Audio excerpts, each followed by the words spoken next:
तो एक बार फिर आप सभी का स्वागत है बेटा आपके अपने YouTube चैनल जिसका नाम है फिजिक्स फाउंडेशन। ज़्यादा देर नहीं करते हैं। Fantastic 5 numerical, numerical number 5 kinematics means motion. क्या है न्यूमेरिकल, क्या है कॉन्सेप्ट। मैंने आपको बताया था कि 5वां न्यूमेरिकल जो होगा प्लेलिस्ट का जिस भी चैप्टर का होगा बड़ा अच्छा क्वेश्चन होगा, कॉन्सेप्ट क्लियर करने वाला होगा। ये एक कॉन्सेप्ट क्लियर करने वाला एक प्रश्न है। बहुत ध्यान से समझिए इस प्रश्न को। क्या है इसमें दिया हुआ, क्या है लैंग्वेज ज़्यादा नहीं लिखी, सिर्फ ये लिखा है। क्या लिखा है देखते हैं। After how much time the ball will hit the ground. कितने टाइम के बाद बॉल ग्राउंड को हिट करेगी। डायग्राम दे रखा है, डायग्राम समझे क्या है। डायग्राम में आप देखेंगे बेटा, इस तरफ आपको एक दे रखी है बिल्डिंग, अप्रोक्सीमेटली 105 इसकी हाइट है विद पर्सन। कोई पर्सन यहाँ से बॉल को फेंकता है ऊपर की ओर, एरो देखेंगे आप, ऊपर की ओर फेंक रहा है 20 मीटर पर सेकंड से, और फिर बॉल ऊपर जाती है ऊपर जाती है। ऐसा थोड़ी जाती जाएगी कि चली गई, रजनीकांत थोड़ी है कि फेंक दी ले बेटे चलिए, इंसान है यार, गई गई। और वैसे भी 20 मीटर पर सेकंड बहुत ज़्यादा स्पीड होती है। ओके, बहुत ऊपर गई, वहां जाके फिर क्या होगा, फिर वापस आएगी, नीचे आई नीचे आई नीचे आई और नीचे आके ग्राउंड को हिट करी। ये एक केस हमने माना है कि ऐसा होता है। तो कितनी देर बाद बॉल ग्राउंड को हिट करने वाली है, ये एक केस है।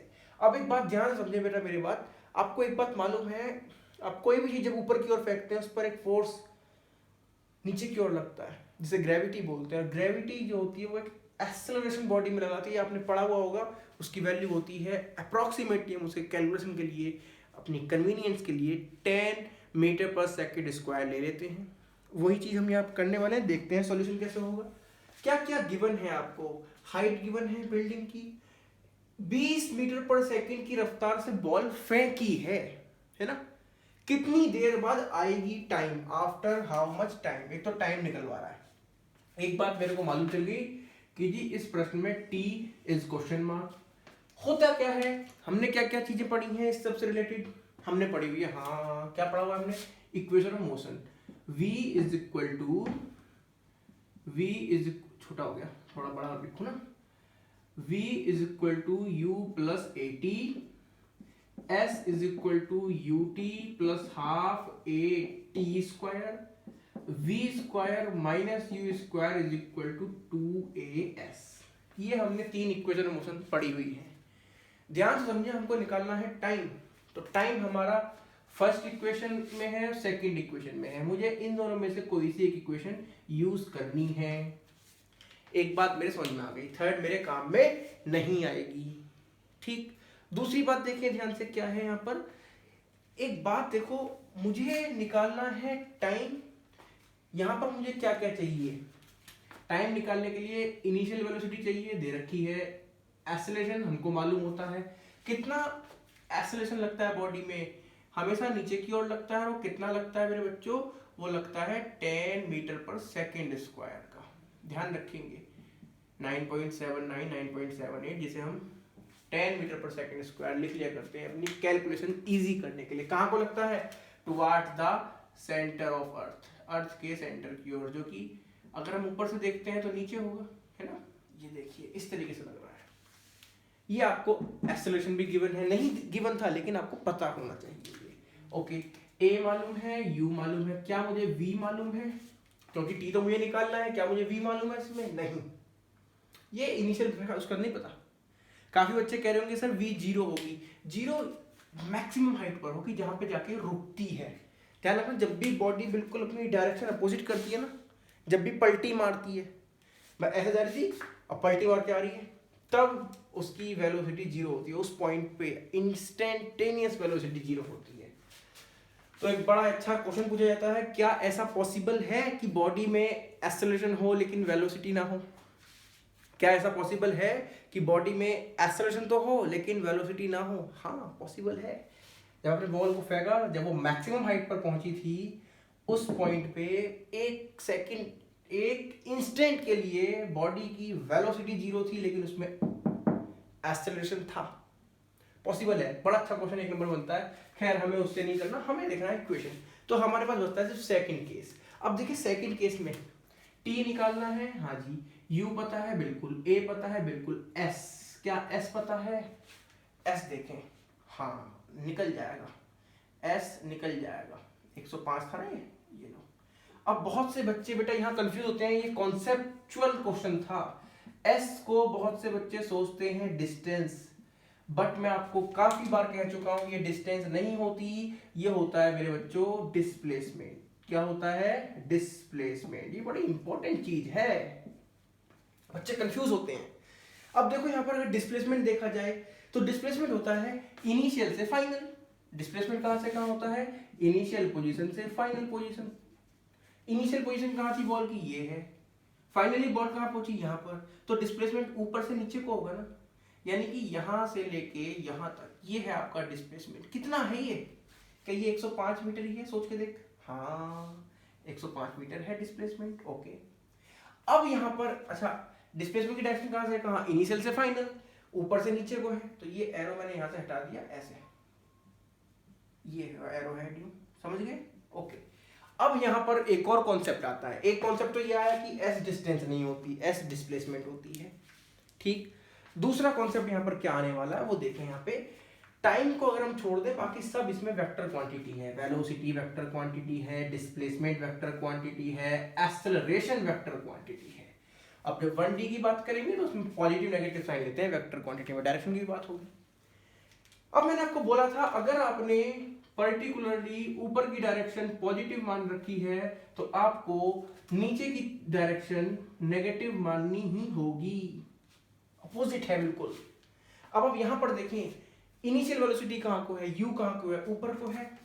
अब इसमें कुछ नहीं बचा, क्वेश्चन में यही दो कॉन्सेप्ट है जो करने हैं आपको। गिवन दैट u कितना ऊपर की तरफ मान रहा हूं ना, तो प्लस में लिख लेता हूं, प्लस में 20 मीटर पर सेकेंड।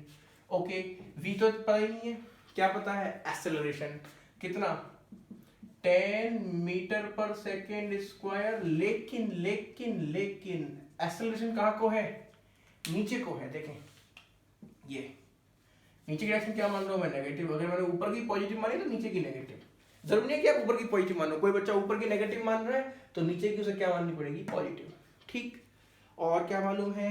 डिस्प्लेसमेंट। ध्यान रखना ये हाइट नहीं हुई, अब यहाँ पर क्या रह गई? डिस्प्लेसमेंट। 105 मीटर तो उसका मैग्नीट्यूड है। डायरेक्शन कहाँ को है डिस्प्लेसमेंट की? वो भी नीचे को है, तो उसे भी हम माइनस साइन के साथ लेंगे। ये ध्यान रखना, ये मेन चीज है जो गिवन है। निकालना क्या है आपको मेरे बच्चों? टाइम निकालना है ना। Time t is question mark. Second equation use करेंगे, यूज कर लें। s is equal to u t plus half a t square. Solve करते हैं। s क्या है? माइनस में 105, u into t 20 into t कुछ नहीं टी है तो 20t प्लस हाफ a की वैल्यू -10 इंटू टी स्क्वायर। सही है। ये क्या है? माइनस में 105, ये 20t एज इट इज, 2 से डिवाइड हुआ 5 टाइम, प्लस माइनस माइनस यानी माइनस में 5t स्क्वायर। सबको एक तरफ ला रहा हूं तो 5t स्क्वायर इधर आएगा तो क्या हो जाएगा? पॉजिटिव में 5t स्क्वायर। 20t इधर आके माइनस हो जाएगा, -20t, और माइनस में 105 इधर था ही, इक्वल टू क्या बन गया? 0। अब ये बन गई बेटा मेरे आपकी क्वाड्रेटिक इक्वेशन। आपने सॉल्व की होंगी ऐसी इक्वेशन। सबसे पहली बात, इन तीनों ही टर्म में, जो कि अनलाइक टर्म है, इन तीनों ही टर्म में 5 कॉमन है। 5 से अगर मैं डिवाइड कर देता हूँ कंप्लीट, तो मेरा बचता है टी स्क्वायर माइनस, भाई 5 से डिवाइड हुआ ना, 4t माइनस यहाँ क्या बचेगा? 21 इज इक्वल टू 0। ये आपकी इक्वेशन बनी जिसमें वेरिएबल क्या हो गया? टाइम। अब आपको टाइम निकालना है ना, कितनी देर बाद आएगी, तो आपको इस इक्वेशन को सॉल्व करना पड़ेगा। अब इसमें आपका सिर्फ बची गणित। यहां तक कॉन्सेप्ट था, दो कॉन्सेप्ट इसमें यूज है। एक तो एस डिस्प्लेसमेंट होता है, ध्यान रखना एस क्या होता है? डिस्प्लेसमेंट। दूसरा कॉन्सेप्ट मेरे बच्चों इसमें आया आपका डायरेक्शन के खेल का। किसका खेल आया? डायरेक्शन का। माइनस साइन प्लस साइन, ये है खेल। इसके बाद आपको सॉल्व करना है। सॉल्व कैसे करते हैं? अगर आपको आता है अच्छी बात है, नहीं आता है तो मैं सॉल्व कर ही रहा हूं, देखते हैं इसको। जब भी कभी कोई क्वाड्रेटिक इक्वेशन बनती है, उसको अगर मैं देखूं तो ये होता है ax square plus b x plus c equal to 0, constant term हुआ करती है, सब करते हैं। तो हम एक्स स्क्वायर यानी कि टी स्क्वायर के साथ क्या है? कॉफिशिएंट 1 और कांस्टेंट टर्म 21, माइनस में 21, दोनों की मल्टीप्लाई करते हैं। दोनों की क्या करते हैं? मल्टीप्लाई। देखिए क्या थी इक्वेशन? टी स्क्वायर माइनस 4 है ना, minus 4t minus 21 equal to 0। Square वाले के साथ कॉफिशिएंट या कुछ नहीं, इसका मतलब 1 है प्लस का। यहाँ पर कांस्टेंट क्या है -21, दोनों की करते हैं मल्टीप्लाई। क्या है मल्टीप्लाई करके 1 इंटू -21 मल्टीप्लाई करके आएगा माइनस में 21। एक बात, अब आपको 21 के फैक्टर करने हैं। 21 किस किस से डिवाइड होता है? सबसे पहले तो देखो 21 होता है 1 से डिवाइड, कितनी टाइम्स? 21 टाइम्स ही होगा ना, डिवाइड करके देखो। 2 से डिवाइड होता है? नहीं। 3 से? नहीं। 3 अरे होता है, 3 से होता है। 3 से कितनी टाइम गया? 3 7 जा 21, तो यहाँ लिख दो 7। 4 से होता है? नहीं होता। 5 से? नहीं। 6 से? नहीं। 7 से आ गया, बाकी सब आ गए। बस यही है इसके फैक्टर, और के फैक्टर नहीं होंगे इसके। 21 के यही आएंगे, और कोई फैक्टर नहीं होंगे। ओके, अब देखो पेयरिंग, मल्टीप्लाई करके कितना चाहिए? 21। वो तो इन दोनों की मल्टीप्लाई से आएगा या फिर इन दोनों की मल्टीप्लाई से आएगा, तो है ही, देख लो। 3 7 जा 21, 21 1 जा 21। साथ में यहाँ आपको देखना है साइन। यहाँ है बेटा कौन सा साइन? माइनस का साइन। माइनस का मतलब है घटाना, डिक्रीज, सब्सट्रैक्शन। अब आपको 21 के ऐसे फैक्टर करने हैं, ध्यान समझना। 21 कहां से आया? यहां से नहीं आया 21, दोनों की मल्टीप्लाई करके आया 21, और माइनस का आया इसलिए घटाने पड़ेंगे। ऐसे फैक्टर करो 21 के जिनको घटाने पर क्या आए? ये जो बीच में बचा, घटाने पर 4 आए। अगर मैं इन दोनों फैक्टर्स को लेता हूं, क्योंकि ये भी तो 21 ही ला रहे हैं, और ऐसे ही 3 इंटू 7 भी 21 ला रहे हैं। अगर मैं 21 और 1 को लेता हूं, इन्हें घटा के देखता हूं तो मिलता है मेरे को 20, इन्हें घटाता हूं तो मुझे मिलता है यहाँ पर 4। तो कौन से वाले फैक्टर काम करेंगे? जिन्हें घटाने पर ये आए। ये कौन आए? t के साथ जो है, यानी x की कॉफिशिएंट आए। तो आप समझ चुके होंगे कि मुझे यहाँ पर कॉफिशिएंट लेने हैं बेटा, फैक्टर लेने हैं 3 और 7। मैं अब इसको सॉल्व करने जा रहा हूं, वैल्यू पुट करके देखते हैं क्या होने वाला है। जो भी होने वाला है बहुत ही गजब होने वाला है। ओके, स्टार्ट करते हैं, देखते हैं। स्टार्ट क्या करते हैं, खत्म ही करते हैं, मारो गोली। टी स्क्वायर माइनस 4 की जगह क्या रखेंगे? 7 और 3, लेकिन घटा क्या चाहिए ना, तो इसे लिखेंगे 7 माइनस 3। देखो तो कोई फर्क नहीं पड़ा, 7 माइनस 3 का मतलब 4 ही रहा। -21 इज इक्वल टू 0। सॉल्व करते हैं इसको, ब्रैकेट ओपन होगा, टी स्क्वायर माइनस 7t और माइनस माइनस प्लस में 3 की मल्टीप्लाई t में plus 3t minus 21 equal to 0। अब आप जब भी करेंगे शुरू के दो टर्म में से कुछ कॉमन आएगा। क्या कॉमन आ रहा है यहाँ पर? t, ब्रैकेट में बचता है आपका t माइनस 7। जैसे आपका यहाँ t माइनस 7 बचा, ऐसे ही आपका जरूर इन दो में से भी बचना चाहिए। क्या कॉमन ले सकते हैं यहाँ से? हाँ, दिख रहा है आपको, प्लस का 3। अगर मैं यहाँ से प्लस का 3 कॉमन लेता हूँ, यहाँ से मुझे बचता है t माइनस 7। देख लो, t 3 सॉरी 3 7 है 21, ये भी t 7 बचा। तो अब देखो ये दो टर्म है यहाँ पर, अगर मैं से प्लस को अलग से दिखा दूं, एक टर्म ये, एक टर्म ये, दोनों में से कुछ कॉमन। हाँ, t माइनस 7 कॉमन, तो क्या बचता है? इधर से बचता है t प्लस क्या बचा? 3 इक्वल टू 0। अब कभी भी किसी भी दो फैक्टर की मल्टीप्लाई 0 तभी आती है जब उनमें से कोई एक 0 हो। या तो ये 0 है या तो ये 0 है। अगर ये 0 है तो कंडीशन देखते हैं, if t minus 7 is 0 then t की वैल्यू आ गई 7 क्या? सेकेंड। ओके, अगर ये वाला फैक्टर 0 है, t प्लस 3 इक्वल टू 0, तो t की वैल्यू क्या आई? माइनस के 3 सेकेंड। इफ जरूर लिख लो। तो क्या आपका टाइम कभी नेगेटिव हो सकता है? आंसर है नहीं। This is impossible. ये मत कहना sir I am possible, it is impossible.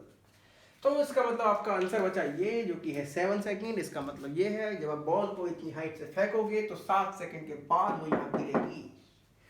ये एक कॉन्सेप्चुअल बेस्ड क्वेश्चन था। इसमें कॉन्सेप्ट दो आए, एक डिस्प्लेसमेंट होता है, डिस्टेंस नहीं होता एज, दूसरा आया डायरेक्शन का, साइन कन्वेंशन का, तीसरा एक छोटा सा कॉन्सेप्ट आपका आया क्वाड्रेटिक इक्वेशन को सॉल्व करने का, कैसे इसके फैक्टर वगैरह करते हैं, कैसे बनाते हैं। मैंने एक तरीका बताया आपको, हो सकता है अच्छा लगा हो। उम्मीद करता हूँ आपको मेरी वीडियो पसंद आई होगी। Thank you very much.